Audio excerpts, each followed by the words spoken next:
पद्मश्री कमला पूजारी पुणी असुस्थ Cuttack SCB medical रे भर्ती आज स्वतंत्र आंबुलांस चुके कटक अणाई एससीबी मेडिसिन विभाग रे भर्ती करा एससीबी मेडिकल आईसीयू रे भर्ती करा चिकित्सा चली किडनी जनित समस्या सह ज्वर रोग रे आक्रांत होइछंती कमला पूजारी।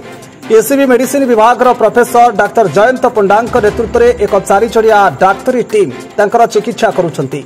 मेडिसिन विभाग, डेंटाल विभाग और नेफ्रोलोजी विभाग और पल्युमनारी मेडिसिन विभाग डाक्तर को नहीं ए डाक्तरी टीम गठन करा जायछि।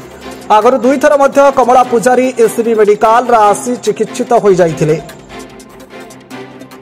पद्मश्री कमला पूजारी से जयपुर रे रहंती, कोरापुट जयपुर आउर आगुरु ब्रुकक जनित समस्या थिला, किडनी फेलियर थिला। से आगुरु भी 2 थर एससीबी मेडिकल कॉलेज को रिफर होगी आसछंती और आमे तांको चिकित्सा करी भल करी पठेइछु।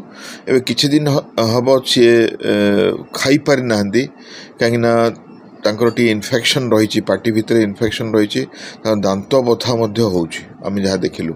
और क्रिएटिनिन बढ़ी जाइछि बर्तमान। किडनी प्रॉब्लम आगुर जो 5 भितर क्रिएटिनिन रहूला बर्तमान 9 ऊपर चल जाइछि आज जहाँ आम परीक्षा करिक देखिलु। तो किछि इन्फेक्शन रही ओरल कैविटी रे, पार्टी रे, और रक्त टी कमी जाइछि, हिमोग्लोबिन 6-7 एमती रहूछि और किडनी रो प्रॉब्लम बढ़ी जाइछि। तो सही परिस्थिति रे आमे डेंटल कंसल्टेशन देइछु जो पार्टी इन्फेक्शन पाई आमे मध्य तार चिकित्सा आरंभ करिछु और किडनी रो औषध आरंभ हो जाइछि। ब्यूरो रिपोर्ट विप्लवी परिक्रमा।